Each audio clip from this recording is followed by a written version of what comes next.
이륜구 TV 오신 여러분 환영합니다. 저는 스포츠조선 유동현. 루키더 바스켓 이동환입니다. 예, 6월 첫째 주 KBL 룸앤 팩트 1부 순서 시작을 해보도록 하겠습니다. 뭐 FA가 거의 이제 종료 시점에 달했습니다. 지금 5월 30일 오후 1시인데 지금 뭐 FA 빅6의 어떤 진로가 다 결정이 됐고 저희가 그렇죠. 뭐 맞춘 것도 이번에는 좀 선방했어요. 그렇죠. 예, 이번엔 비교죠. 예, 예. 저희가 한 2년 전에 정말 뭐 석고대죄를 하는 그런 상황이었는데 2년 만에 장족의 발전. 네. 예, 그렇죠. 장기 예. 틀린 건 거의 없으니까. 네, 네, 그렇습니다. 그렇습니다. 그래서 이번 주는 이 FA 빅6가 어떻게 좀 이렇게 됐나 이 진로를 또 선택했나라는 비하인드 스토리 그리고 또 뭐 외국인 선수 지금 계약이라든가 이대성 선수 지금 현금 트레이드 그렇죠. 얘기가 있는데 그 부분에 대한 지금 이제 진행이 되고 있지만 거의 종료 직전이거든요. 네. 그 부분에 대한 얘기들 한번 해보도록 하겠습니다. 자, 1부 순서 일단 댓글선 정책에서 댓글부터 소화를 하고 가도록 하겠습니다. 네, 좋습니다. 먼저 우진님이 빅6를 못 잡은 팀들 중에 뭔가 엄청난 트레이드를 계획하고 있는 팀이 있지 않을까 싶은데요. 다가오는 트레이드 시장과 용병 접촉 관련 정보도 다뤄주시면 감사하겠습니다. 자, 그 엄청난 트레이드. 네. 예, 저희가 이제 얘기를 하게 되겠죠. 예, 네, 한국가스공사가 그렇습니다. 이대성 선수를 영입을 하기 직전입니다. 네. 그리고 지금 또 하나 얘기는 지방 구단인데 아직까지 이제 밝히긴 좀 뭐하고 지방 한 팀이 지금 핵심 선수 한 명을 뭐 트레이드한다 이런 얘기들인데 이게 약간 신빙성이 좀 있어요. 네. 네, 그 부분은 또 추후에 또 이게 움직임이 포착이 되면 말씀 갖다 좀 드릴게요. 네, SY 조님이 DB는 전력만 보면 오히려 상승이네 이렇게 이제 변화가 좀 있는 팀이 아니겠습니까? 네. 그래서 지금 한간에서는 KCC가 이승현과 허웅을 잡으면서 뭐 승자다 이렇게 얘기를 하는데 실제적인 보이지 않는 승자는 DB다 뭐 이런 얘기들도 네. 하고 있어요. 그렇습니다. 뭐 사실 두경민 선수도 영입했지만 이제 최성욱 선수도 영입하면서 윙자원도 좀 보강이 이루어졌고 네. 변화가 있는 팀은 저희가 이따 또 DB 한번 다뤄보도록 하겠습니다. 네. 네, 그리고 홍 선생님이 힉스 보고 싶다 이렇게 네. 예, 삼성의 힉스에 대한 그렇죠. 얘기인데 이게 제가 올드한 게 전 마르커스 익스인 줄 알았어요. 처음에.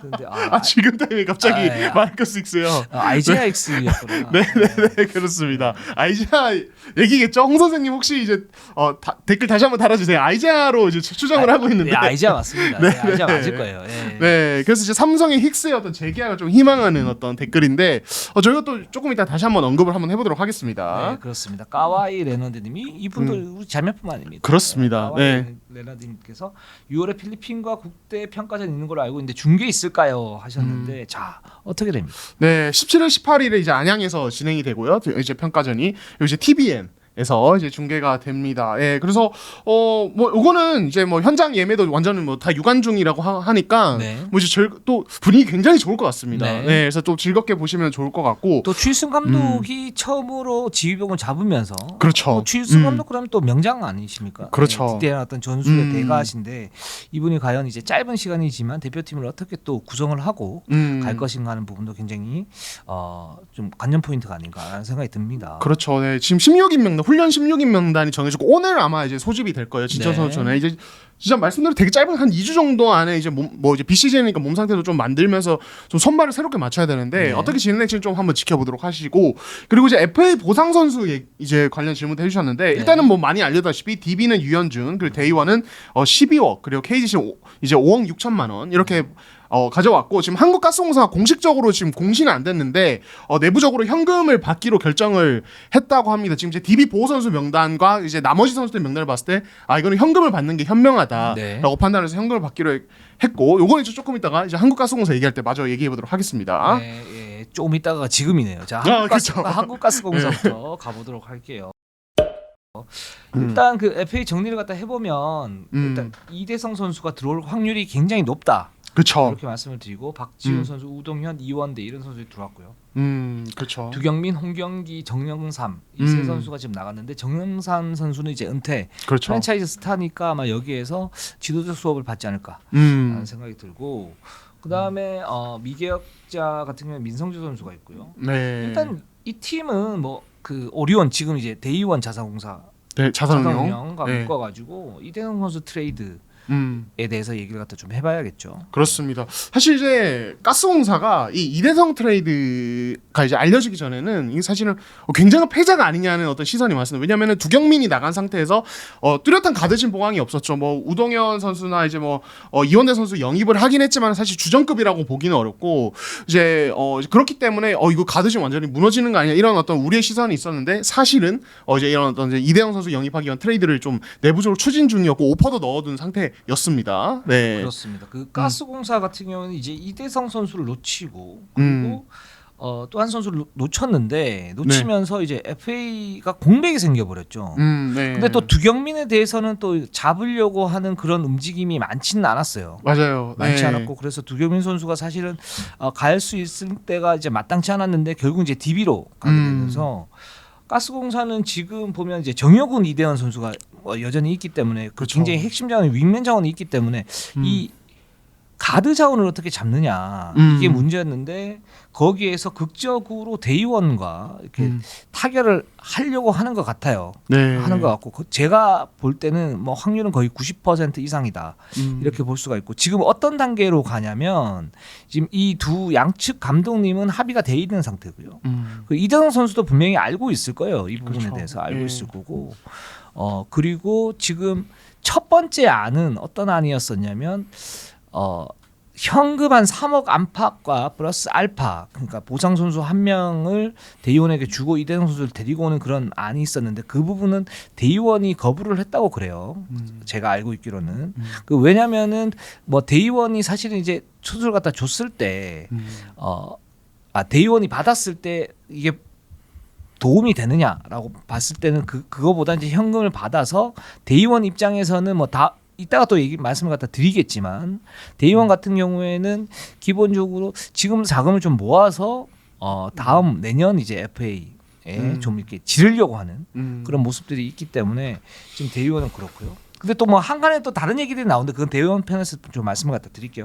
한국가스공사 입장에서는 이대성이 들어오게 되면 뭐 땡큐다. 그렇죠. 지금 이렇게 보고 있는 거죠. 그러니까 FA 웬만한 FA 잡는 것보다 이대성 데리고 오는 게 더 나을 수도 있다라고 이렇게 보고 있는데 이대성 선수는 사실은 이제 지금 현장 평가는 좀 엇갈리는 편 아닙니까? 그러니까 그렇죠. 팬들이 보기에는 공수겸장이고 뭐 MVP급 레벨의 어떤 기량을 갖추고 있다라고 보고 있는데 근데 여전히 이제 뭐 슈팅 셀렉션이라든가 또는 이제 라커룸 내부에서의 어떤 문제점들이 그렇죠. 이게 문제점이 있는지 없는지는 저희가 정확하게는 모르겠는데 그 가는 곳마다 이제 그런 그 감독들의 어떤 호불호가 엇갈리는 그런 선수이기 때문에 맞아요. 김승기 감독 같은 경우는 지금 이정현이나 또는 한호빈이나 이런 선수들이 있기 때문에 이대성이 이제 포지션 겹친다. 근데 이대성이 굉장히 중요한 선수다 그러면 당연히 킵을 하고 다른 선수를 이제 트레이드 하겠죠. 근데 그게 아니니까 이제 이대성 선수를 갖다 내보내는 건데 네. 이 부분에서는 좀 이제 뭐 스펙트럼이 좀 많을 것 같고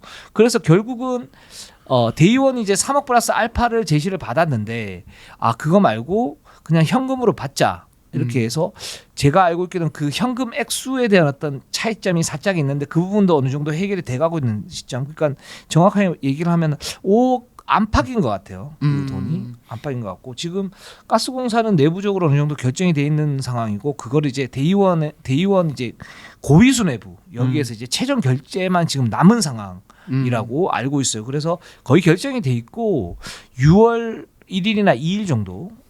이제 공식적으로 아마 발표를 하지 않을까라고 지금 보고 있습니다. 네, 그렇습니다. 그래서 사실 이제 되게 중요한 포인트가 이대성의 가치가 어느 정도인가? 과연 정말 그냥 이게 많은 분들이 좀 충격적인가? 뭐 이대성이 한국가스공사 가는 것 자체도 뭐 이제 좀 되게 이슈가 되는 일이지만 이대성이 그냥 오롯이 현금에 간다는 게 사실 좀 놀라운 일인 것 같아요. 그러니까 2년 연속 베스트 5에 들어간 가드가 그냥 현금에 팔리는가? 이게 사실은 데이원의 어떤 그 구단의 어떤 모기업의 상황 뭐 이런 것도 연관이 있지만 이대성의 가치가 어느 정도인가에 대해서도 이제 이 팬분들이 좀 궁금하실 텐데, 그러니까 말씀하신 대로 이게 현장 지도자나 사이에서 좀 사실 호불호 갈립니다. 그리고 프런트 타고난 프런트 사이에서도 어떤 이 이대성이라는 선수에 대해서 호불호가 갈리는 거는 사실이에요. 네. 그래서 그러면 한국가스공사는 이렇게 호불호가 갈리는 선수를 왜 영입할까? 당연히 첫 번째는 이제 가드진의 어떤 누수가 있는 상태였기 때문에 이대성이라는 멤버이 너무 매력적이었던 게 크고, 또 하나는 가스공사는 이제 이 이대성이라는 선수가 가진 여러 가지 말씀드린 스펙트럼 중에 좋게 보는 것이 이 선수가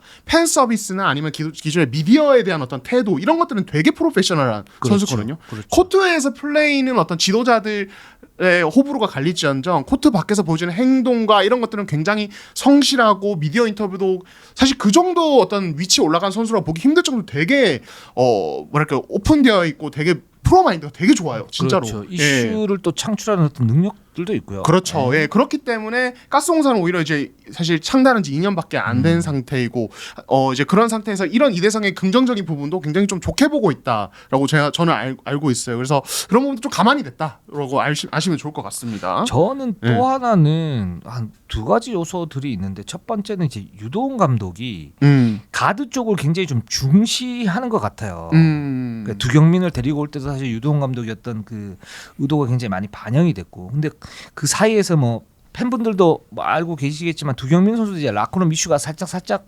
보였던 그런 그렇죠. 선수였었잖아요. 좀 이제 논란이라기보다는 뭐라 그래야 되나, 확실히 이제 팀 케미하고 완전히 맞지는 않는, 근데 그러면서 이제 굴러가는, 근데 개인 기량은 되게 좋은, 그렇죠. 이제 이런 선수 유형이었는데 그 유동훈 감독이 이제 가드 중심으로 하는 농구를 굉장히 좀 선호하는 것 같아요. 김낙현도 그렇고 뭐 그렇죠. 두경민도 그렇고, 또는 이제 클러치 상황에서 확실한 한 골을 갖다 넣을 수 있는 그런 선수들. 그러니까 그게 이제 니콜슨 뭐 그렇죠. 이런 선수들이 이제 그 선택한 이유이기도 한데, 이제 그러면서 수비 같은 경우에는 팀 컬러를 맞춰서 수비형 선수를 한 명 넣으면 된다. 예전 같으면 이제 이현호 선수라든가 지금 그렇죠. 차바이 선수라든가 이런 선수들이 있기 때문에 어떤 특급 그 득점원이 있으면 수비에 어떤 구멍이 생긴다 그러면 그 부분은 메워줄 수 있고, 라커룸 분위기 같은 경우에도 자기가 메워줄 수 있다, 이런 자신감이 있는 것 같아요. 이제 그런 부분이. 근데 이대성 선수 지금 공수 겸장이죠. 문제는 이제 슈팅 셀렉션인데 뭐 한간에서는 이제 오리온의 어떤 선수는 그런 얘기를 했었죠. 이대성 선수한테 들어가면 블랙홀이다. 뭐 이런 얘기까지 있었었는데 이제 그 부분도 어느 정도 조율이 될 수 있을 거다. 그리고 가드 중심의 농구를 하기 때문에 유도훈 감독이 이대성 선수 만나서 그 만나고 이제 한국가스공사하고의 어떤 팀 케미가 나쁘지는 않을 거다. 근데 단 이제 기존에 있던 팀 동료들, 그게 기존 한국가스공사의 지금 코어라고 그러면 이대현, 뭐 정효군, 그리고 뭐 나중에 이제 김낙현 선수 들어오겠지만 이런 선수들인데, 이런 선수들하고 이제 합을 맞춰야 되는 거죠. 네. 거기에 대해 라커룸 분위기도 좀 맞춰야 되는 부분이고, 이런 부분들이 좀 있는 것 같고요. 또 하나는 이대현 선수가 이제 가치가 이 정도로 낮은 선수는 아닌데 왜 그럼 현장에서 이 선수를 좀 뭐랄까 이제 호불호가 좀 갈리냐, 이렇게 봤을 때 모 감독은 뭐 그런 얘기도 했었어요. 그러니까 몇몇 선수들이 있는데 뭐 예를 들면 뭐 이간희도 그렇고 두경민도 그렇고 이대성도 그렇고 이 선수들 보면 호불호가 좀 갈려요. 맞아요. 네. 갈리는데 이게 이 선수들의 어떤 문제점이 있다, 뭐 이렇게 얘기할 수도 있게 살짝은 다 있죠. 다 있는데 저는 감독분들의 어떤 그 모습들, 이 부분도 그 호불호가 그게 맞는 건지 안 맞는 건지도 좀 살펴봐야 될 것 같아요. 그러니까 이제 일단 코트에서 이대성 선수 공수 겸장이고 어떤 그 기량적인 측면에서는 문제가 없는데 팀 케미를 깬다, 뭐 이런 얘기들이 있거든요. 근데 그거를 그럼 이대성 선수 중심으로 돌아가 본 적은 있느냐, 이렇게 좀 봤을 때는 거기서 좀 의문이 좀 있는 그런 부분들이 있고, 또 좀 클래식한 농구를 벗어나지 못하는 어떤 감독님들의 어떤 부분들, 네. 그런 부분들도 좀 영향을 미치고 있는 거 아니냐, 이대성 선수한테는 좀 마이너스가 되고 있는 거 아니냐. 결국은 이게 뭐 닭이 먼저나 달걀이 먼저나 이 문제일 수도 있는데 서로의 어떤 약점들이 있지만 그 선수의 위력을 극대화시킬 수 있는 그런 부분에 대한 어떤 시스템이 기본적으로 한국 농구에서는 한계점이 좀 있고, 그렇기 때문에 이대성 선수에 대해서 호불호가 좀 갈리는 거 아니냐라는 생각이 좀 듭니다. 네, 맞아요. 이게 좀 진짜 말씀하신 한국 농구계와 좀 연관이 되어 있는 이슈인데, 그러니까 아직도 예전에 비하면 많이 자유로지만 아직도 약간 틀 밖에 어떤 뭔가를 하는 선수들을 그렇게 선호하지는 않습니다. 네. 예, 그리고 그 어떤 이제 거기에 대한 어떤 감독님들, 지도자들의 대처는 틀 안에 맞추게 만들려고 해요. 근데 사실은 어떻게 보면은 지금처럼 이제 선수들 개성이 좀 이대형 선수처럼 개성이 다양한 선수들이 이제 KBL에도 좀 등장을 좀 하고 있는데, 과거에 비해서 사실 이럴 때는 이 선수의 강점은 극대화하고 약점은 다른 부분들로 뭐 라인업 운용이라든지 어떤 전술적인 포인트를 좀 조정을 하면서 감춰주는 식으로 사실은 운영하는 것도 답이거든요. 근데 사실은 아직은 그런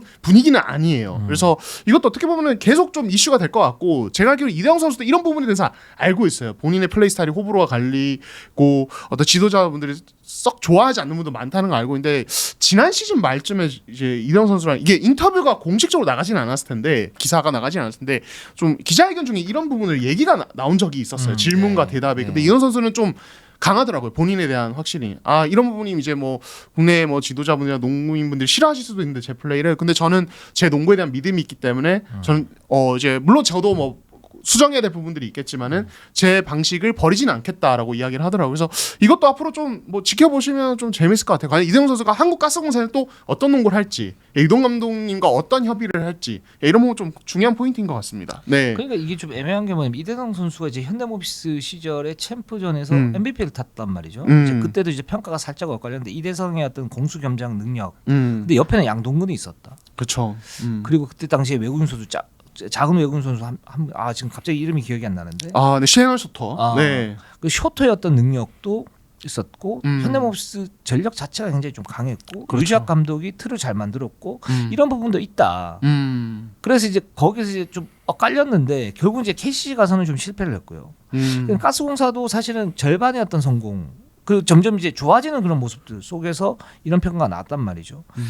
좀 더 봐야겠지만 가스공사 간 건 잘 됐는데 이대성 선수도 이대성 선수만의 그 원칙이 확고한 건 좋은데 그거를 이제 뭐랄까 유연하게 좀 변화시키는 그런 분도 좀 필요한 것 같긴 해요. 네, 좋습니다. 네, 그렇습니다. 그리고 이제 좀 추가로 좀 소식을 전해드리면 지금 이제 31일 오후 5시가 이제 외국 선수 재계약 공식 기한입니다. 네. 네, 그래서 각 팀이 이제 이번에서 고민을 하고 있고 오퍼를 넣은 팀도 있는데 일단 한국가스공사는 앤드류 니콜슨이 이제 저희가 정말 지난 시간 수없이 언급했던 네. 그 이름 그리고 DJ 화이트가 이 두 명과는 일단 재계약을 포기를 하기로 결정을 했다고 하고요. 새 외국 선수를 물색하는 단계다. 이렇게 이제 참고해 주시면 좋을 것 같습니다.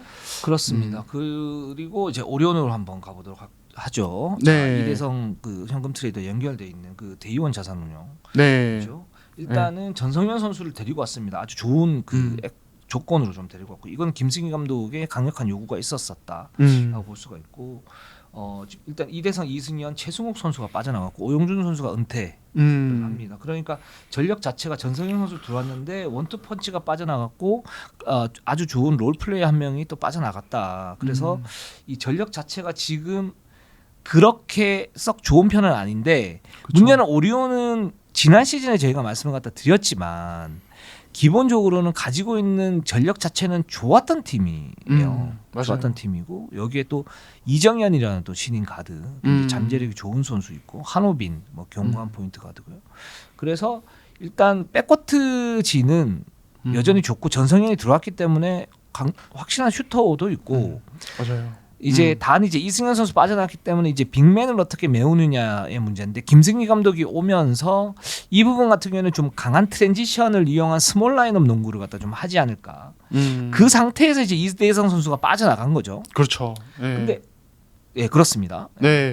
그러니까 지금 이제 이 오리온이 좀 고민이 될 수밖에 없는 게 빅맨진에 이승현이 나가면서 남은 자원이 이제 박진철, 이종현인데 사실은 이종현은 다시 또 이제 몸 상태에 대한 우려가 있을 수밖에 없고 네. 박진철이 지난 시즌 말에 그 이제 이승현 선수가 잠깐 자리를 비워서 좋은 모습 보여주긴 했지만 이 선수가 한 시즌을 풀로 이제 제대로 어떤 출전 시간을 기회를 가져본 적이 없기 때문에 아직은 좀 물음표란 말이에요. 어떻게 보면 그렇기 때문에 이 빅맨진 운영은 이 김승희 감독님의 어떤 조련과 어떤 이제 시스템 구축에 굉장히 좀 의존을 많이 할 수밖에 없는 구조고 이런 상황에서 이 최현민이라는 카드가 3, 4번을 오가면서 좀 되게 키포인트 역할을 해줘야 될 것 같아요. 인상사로 치면은 양희종이나 문성구 같은 역할을 해줘야 되는데 근데 이 선수도 어떤 이제 터프함이나 어떤 이제 수비적인 어떤 에너지 이런 것들은 좋지만은 또 어떤 주전급 멤버로서 존재감이 아직 그렇게 컸던 선수는 아니란 말이에요. 네. 그렇기 때문에 좀 오리온에 대한 우려가 있는 건 당연한 것 같습니다. 그리고 이제 이대성이 빠져나가면서 어쨌든 이 팀의 이제 에이스는 이정현으로 간다고 봐야 될 것 같고 이런 상황에서 김승희 감독님이 또 좋은 선수 잘 키워내는 또 능력이 있거든요. 인상공 선수 너무 많이 키워냈기 때문에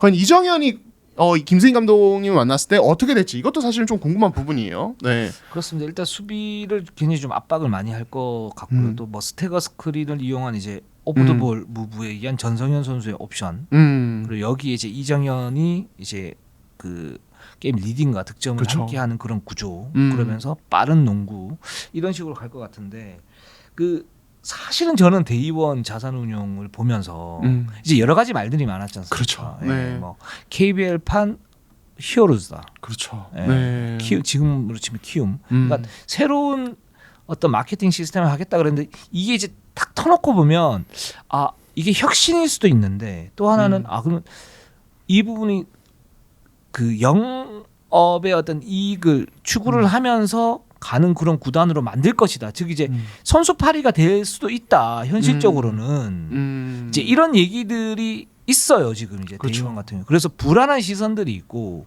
실제로 그래서 김승희 감독이 갈 때도 이런 불안한 시선을 이제 주위에서 얘기해 주는 것 때문에 KGC하고 다시 한번 협상했다라는 그런 얘기들도 있고요. 그래서 이 팀이 좀 불안하긴 합니다. 좀 봐야겠지만. 네. 네. 그래서 지금 좀 보고 있는 그런 상태인데 근데 여기에서 이승현 선수를 적극적으로 잡지 않고 12억 현금을 받았단 말이에요. 뭐 여기까지 무브는 그럴 수 있어요. 근데 이대성을 보내면서 여기도 이제 현금 보상 할 가능성이 굉장히 높아졌으니까. 근데 이제 그렇죠. 뭐 김승희 감독 얘기로는 내년 시즌 FA에서 좋은 선수 잡겠다라고 했었고.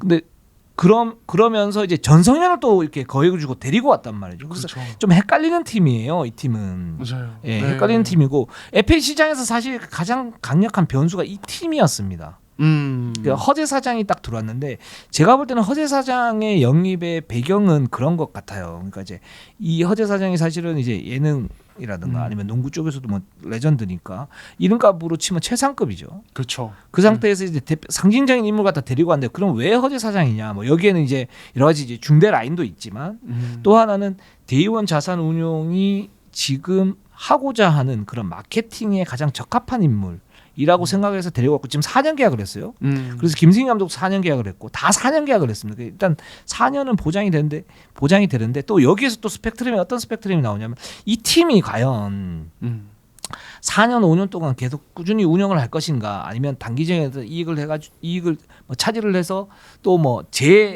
매각을 할 것인가 뭐 이런 얘기들도 있어요. 있기는. 네, 솔직히 말씀드리면. 네, 그렇습니다.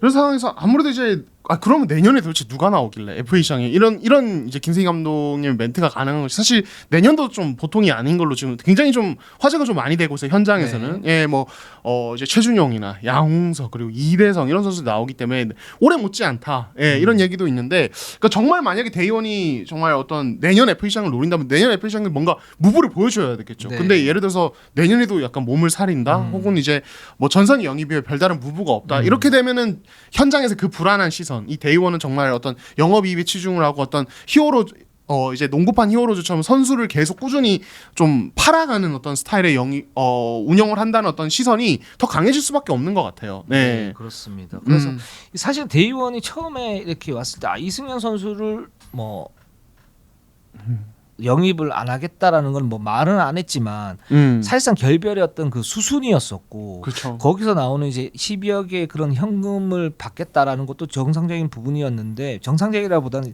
그런 수순이었는데 그럼 여기에서 그럼 어떤 무브를 가지고 갈 것인가라고 했을 때 허재 사장은 그렇게 얘기를 했어요. 뭐 홍을 영입을 할 수도 있고 실제로 이제 DB 관계자라든가 또는 KCC 쪽에서도 그 확실히 대우를 해주지 않으면 우리가 데려갈 수도 있다라고 얘기를 했으니까요.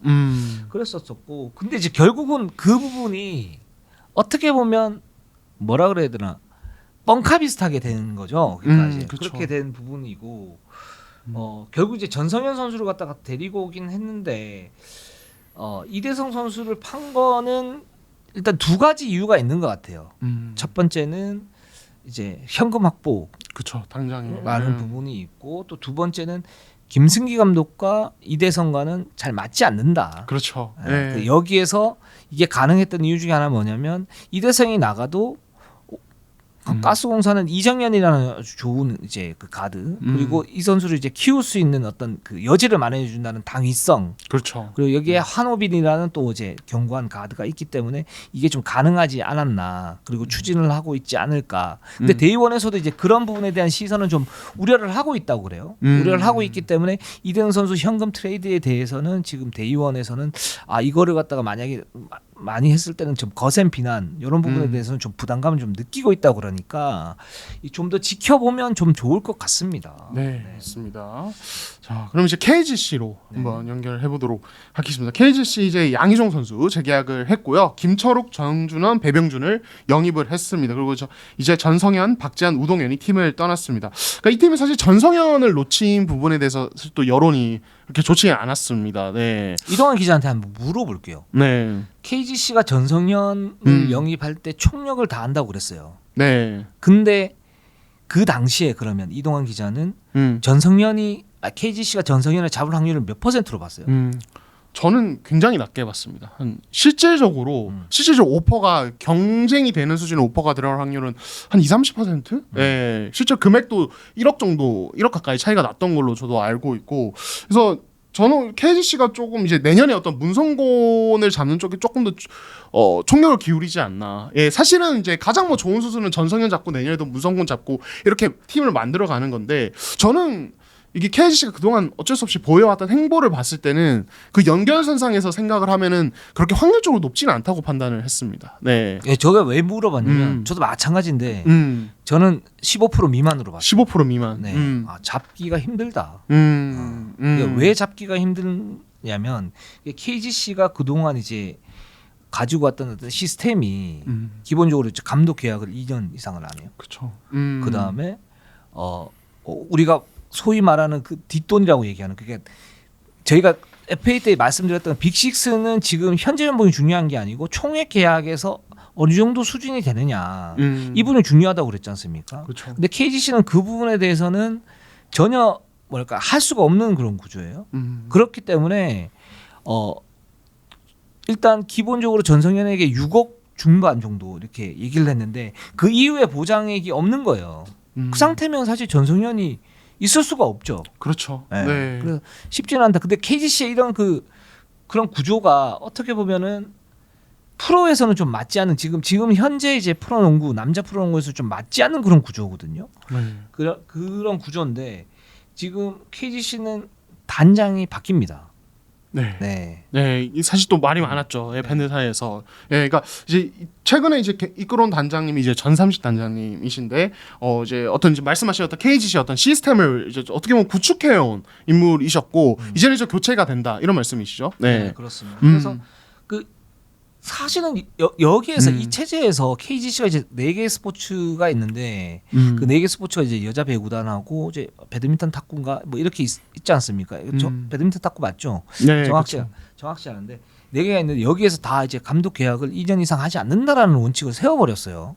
그게 내규가 돼버렸어요. 근데 이거는 제가 볼 때는 남자농구는 정말 맞지가 않습니다. 그렇죠. 네. 네. 유능한 감독을 데리고 올 수가 없어요. 그러니까 이건 현실적으로 맞지 않는데 이건 그러면 굉장히 뭐랄까 이제 KGC 남자농구의 고위 수뇌부를 위한 거기 위주의 어떤 그런 계약 조건이다 이렇게 볼 수가. 그렇기 때문에 김성현 감독을 놓치게 된 거잖아요. 그렇죠. 됐고 이제 김성현 감독이 오기는 했는데 이거를 이제 좀 고치려고 하는 그런 어떤 바람이 좀 불 건지라는 거고. 두 번째는 인센티브 문제인데 이제 그런 루머들이 많이 돌았어요. KGC가 인센티브를 사실은 인센티브 그러면 먹을 수 있는 인센티브 그렇죠. 그리고 네. 달성해야 되는 인센티브가 있는데 웬만하면 다 먹을 수 있는 인센티브로 조정을 해줍니다. 네.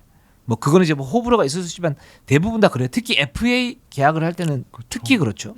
그런데 지금 지난 시즌에 네. 뭐 많은 분들은 아시겠지만 KGC는 주전급들 인센티브를 굉장히 뭐랄까 이제 노력해야 먹을 수 있는. 그래서 출전 시간이 좀 많았었고 예, 거기에 따라서 그 부분에서 리그의 어떤 그 계획, 선수단 운영의 어떤 계획들이 사실은 그 인센티브 때문에 좀 힘든 부분들이 있었어요. 예. 이런 부분도 어떻게 보면 좀 고쳐야 된다라는 생각이 듭니다. 네, 그렇습니다.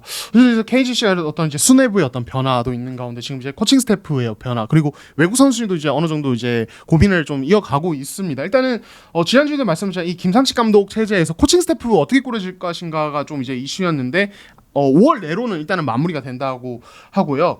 근데 이제 봤을 때 사실 이제 이 FA 시장에서 무브를 보면은 김철욱, 정준원, 배병준인데 사실 좀 무난하긴 합니다. 네. 전성현이 나간 상황에서 사실 배병준 같은 경우는 이제 전성현이 상무에 가 있는 동안 KGC에서 어떻게 보면 김승기 감독이 좀 잘 키워냈던 어떤 슈터이고 그 자리를 메우긴 적합하지만은 사실 그 어떤 절대적인 기량면에서는 사실 당연히 이제 많이 떨어질 수밖에 없거든요. 그렇기 때문에 이 KGC의 이 전력 자체가 전성현이 나가면서 뚜렷하게 약해진 느낌이 들어서 이 부분에서 과연 어떻게 좀 전력을 좀 추가적으로 확보를 할까 이 부분에 좀 관심이 모이는 건 사실이에요. 네, 맞습니다. 그 KGC가 사실 2전 연속으로 챔프전에 올라갔었고 멤버가 사실 좋았잖아요. 그렇죠. 근데 이제 이제도 빠지고 이제 전성현이 빠졌어요. 그 여전히 지금 변준영, 문성곤, 오세근 선수가 남아 있어요. 네. 그렇기 때문에 코어는 여전히 남아 있고 KGC가 여전히 이제 6강 또는 뭐 4강의 어떤 다코스 여기까지는 갈 수 있어요. 근데 객관적 전력이 조금씩 떨어지는 건 부정할 수 없는 거고 이 전성현이 좀 뼈아픈 건 뭐냐면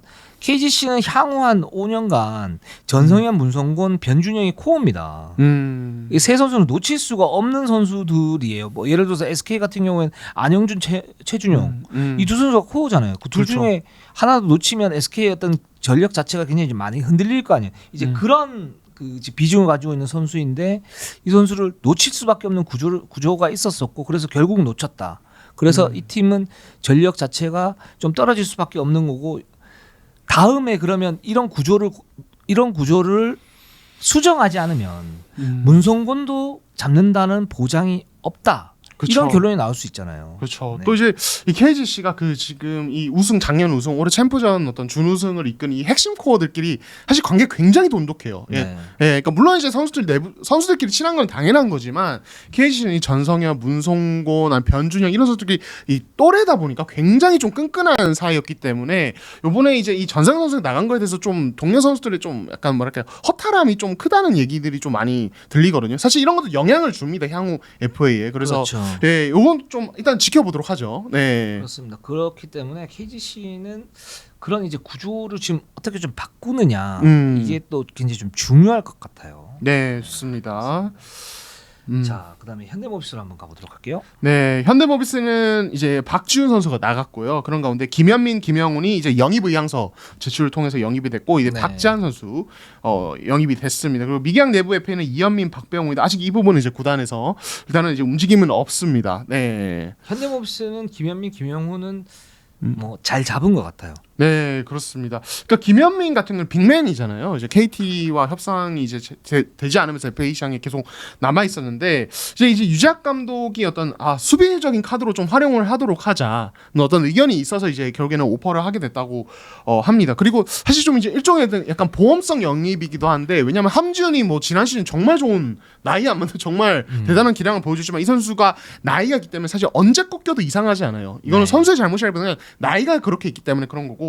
또 장재석 같은 경우는 이제 지난 시즌에 사실은 이 수술 여파로 경기력이 좋지 않았단 말이에요. 그리고 이게 다음 시즌까지 이어질 수도 있는 그런 이제 어떤 위험성은 있기 때문에 그런 부분에서 좀 보험용으로 좀 김현민 선수를 영입해 둔 약간 이런 느낌이 있고 김영훈 선수 같은 경우는 이제 이 오리온과 현대모비스 양쪽에 오퍼를 받았는데 이제 이건 선수가 선택할 수 있는 거기 때문에 현대모비스를 골랐는데 아무래도 박지훈 이적으로 생긴 이 어떤 공백을 메우는 용도로 영입을 했다고 합니다. 네. 그렇습니다. 박지훈 선수하고 김영훈 선수 살짝 다르긴 한데 김영훈 선수도 어떻게 보면 일종의 3&D 자원. 그렇죠. 네. 그리고 활동력이 나쁘지 않기 때문에 괜찮고 김현민 같은 경우에는 뭐 말씀하신 것처럼 현대모비스가 지금 추구하는 제가 농구를 보면 로테이션을 많이 돌리면서 그러니까 그렇죠. 신인과 뭐 중견과 베테랑들이 함께 어우러지는 그런 농구 그런 걸 지난 시즌에 해왔었고 그리고 그렇게 하면서 경기력이 좋아졌었고